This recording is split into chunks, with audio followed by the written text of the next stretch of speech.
A paz do Senhor Jesus, meu amado irmão, minha amada irmã, glória a Deus. Estamos aqui em mais uma oportunidade maravilhosa, riquíssima, preciosa, para falarmos da palavra do Senhor. Me chamo Diasnária e hoje nós vamos finalizar o capítulo 15 de 1 Samuel. E eu gostaria de ler com toda a igreja nesse momento, tá bom? Do versículo 24 ao versículo 35, que diz assim, igreja. Então disse Saul a Samuel: Pequei, porquanto tenho transpassado o dito do Senhor e as tuas palavras, porque temi o povo e dei ouvidos à sua voz. Agora, pois, te rogo, perdoa-me o meu pecado e volta comigo, para que adore o Senhor. Porém Samuel disse a Saul: Não tornarei contigo, porquanto rejeitastes a palavra do Senhor. Já te rejeitou o Senhor, para que não sejais mais rei sobre Israel. E virando-se Samuel para se ir, ele se pegou pela borda da capa e a rasgou.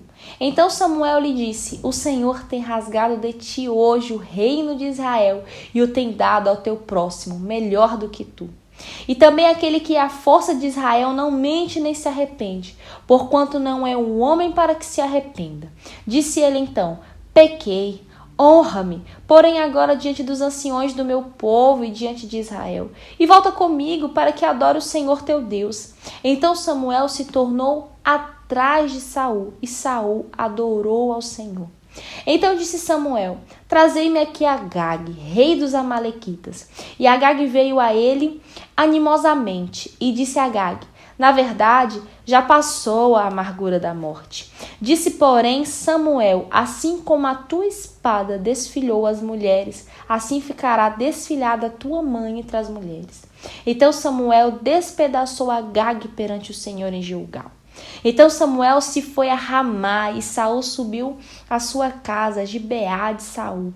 E nunca mais viu Samuel a Saul até o dia de sua morte, porque Samuel teve dó de Saul, e o Senhor se arrependeu de que pusera Saul rei sobre Israel. Glória a Deus. Então, igreja, Saul imediatamente ele vai fazer o quê? Confessar. Pequei. Uma confissão que não parece sincera, uma vez que ele ainda culpava o povo e estava mais preocupado com a sua reputação do que com o seu caráter. O rasgar acidental da capa de Samuel ilustra dramaticamente a perda do reino. O julgamento contra Saul era agora definido, pois a força de Israel não mudaria. Novamente os seus propósitos em relação a Saul. A palavra hebraica para força, o significado dela, igreja, literalmente é o objeto, como um objeto brilhante em cuja direção alguém daria a glória, o esplendor. Ela só é usada aqui como um título de Deus, tá? Ela está se referindo para o título de Deus. Samuel, ele rende-se à insistência de Saul para que oferecessem sacrifício juntos. Mas a adoração do rei parecia ser somente aparente e formada por palavras vazias. O velho profeta executou pessoalmente Agag, ele matou Agag. Saul havia demonstrado a sua falta de dignidade para governar. O seu sucessor seria agora escolhido. Apesar disso, Samuel teve dó de Saul. O Senhor se arrependeu de ter colocado Saul ali como rei de Israel, né? E sobre o que significa lá de animosamente, do versículo 32, que lê-se e animadamente, Agag aproximou-se dele, cujo significado, igreja, é certamente a amargura da morte já passou, né? Essa amargura de morte já passou, ele achava que nem ia morrer mais. Tá bom? Então, nós vimos aqui que o obedecer é melhor do que sacrificar, no versículo 22. E isso é visto ao decorrer de toda essa narrativa, tá bom? Aqui nós temos uma obediência parcial, porque Saul não obedeceu completamente ao Senhor, tá bom? Nós temos uma fidelidade declarada, um fracasso público, uma desculpa insatisfatória e uma repreensão profética, junto com um arrependimento fingido, igreja. E nós vamos ter também uma destruição predita, tá? Lá dos versículos 28 até o versículo 31, tá bom, igreja? Então, o rei Saul, ele passou de dei ouvidos à voz do Senhor, que é o que ele vai falar lá no versículo 20 do capítulo 15, para pequei. O homem que estava falando que tinha dado ouvido à voz do Senhor, em versículos posteriores vai falar pequei. Porém, ele não foi, essa expressão ela não foi uma expressão verdadeira de arrependimento, tá? E de pesar por haver pecado. Pois quando ele repetiu essas palavras, acrescentou: honra-me, porém, agora, diante dos anciões do meu povo. Ou seja, igreja, Samuel, eu pequei, agora me honra diante do povo. Saul estava preocupado mais uma vez com o povo do que com Deus. Estava preocupado com o povo do que com Deus.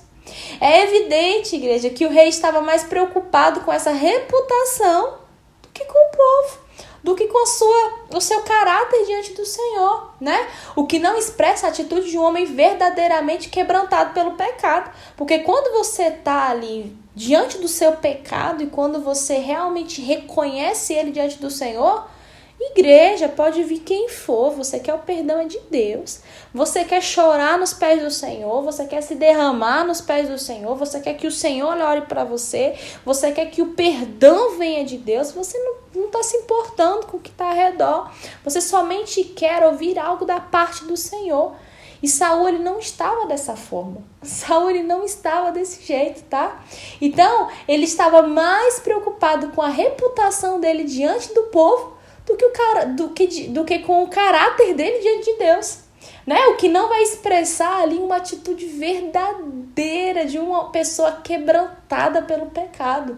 Saul, ele também ele vai admitir, igreja, que havia poupado a Agag e aos animais porque temeu o povo em vez de temer o Senhor e os seus mandamentos. Porém, essa foi apenas outra indicação de que estava mais interessado em manter a imagem diante do povo do que em agradar a Deus. Samuel recusou-se a acompanhar Saul até o altar, pois sabia que o Senhor não receberia a adoração do rei, uma vez que o havia rejeitado. No caso anterior de desobediência, Saul havia perdido sua dinastia, mas dessa vez havia perdido seu trono. Não era mais o rei de Israel, pois Samuel iria ungir Davi para exercer essa função. E nós vamos ver isso nos próximos capítulos, tá bom? Saul, ele já havia sido advertido sobre esse julgamento. E agora a sentença, igreja, estava prestes a ser executada.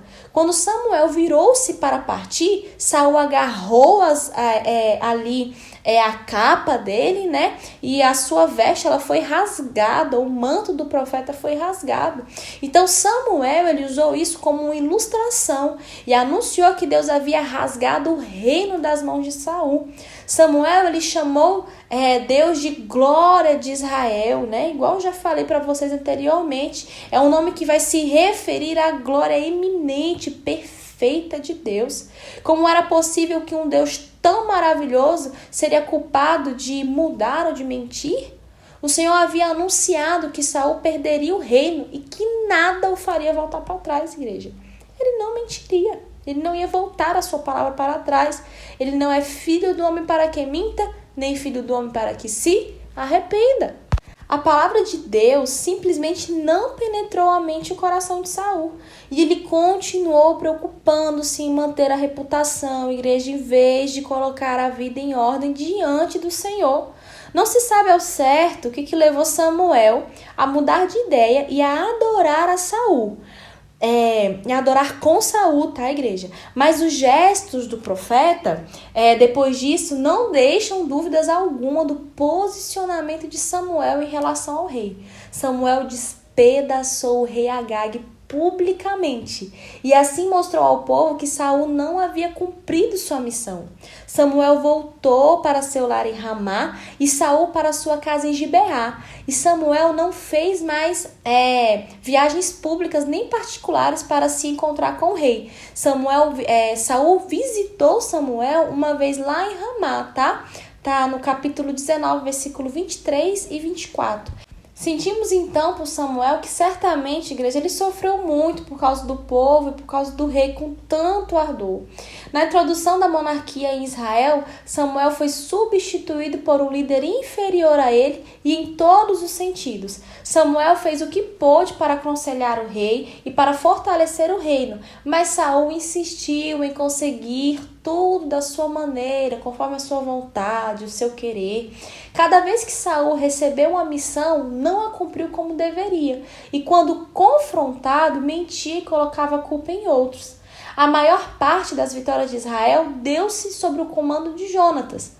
Foi um tempo difícil para Samuel, mas Deus ainda estava sentado no trono e ainda tinha um rei verdadeiro esperando para ser ungido. O rei Saul havia perdido sua dinastia, seu caráter, seu trono e a sua coroa.